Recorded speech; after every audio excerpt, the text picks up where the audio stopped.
భద్రాచలం రామాలయ భూముల వివాదంలో కీలక మలుపు చోటు చేసుకుంది. ఆక్రమణలకు గురవుతున్న ఆలయ భూముల విషయంలో అధ్యయనం కోసం స్వామీజీల బృందం పురుషోత్తంపట్నం గ్రామం సందర్శించారు.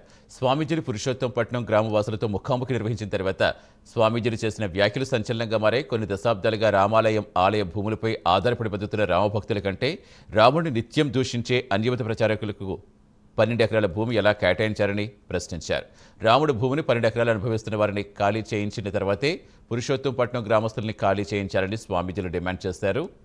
రామాలయ భూముల్లో వెలిసిన క్రైస్తవ చర్చిలు, స్కూల్స్ వెంటనే తొలగించాలని డిమాండ్ చేస్తూ హిందూ మత పెద్దలు ఆందోళన చేశారు.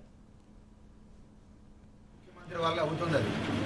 ఓటమిని పాలిస్తున్నటువంటి ఆంధ్రప్రదేశ్ ముఖ్యమంత్రి చంద్రబాబు నాయుడు గారు, అలాగే తెలంగాణ ముఖ్యమంత్రి రేవంత్ రెడ్డి గారు ఇద్దరు కూడా మంచి హిందుత్వం పట్ల విశ్వాసం ఉండేటువంటి నాయకులు.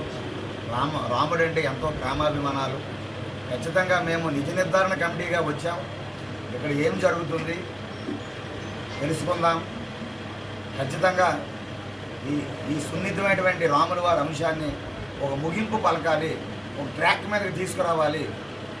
అటు రాముల వారికి, దేవస్థానానికి, ఇటు రాముడు నమ్ముకున్నటువంటి రామభక్తులు, గ్రామస్తులకి కూడా న్యాయం జరిగేటువంటి ఒక పరిష్కార మార్గాన్ని చూద్దామనేటువంటి ఆలోచనతో ఈరోజు రావడం జరిగింది. పెద్దలు, రైతులు, గ్రామస్తులు, మహిళలు అభిప్రాయాలు విన్నాం.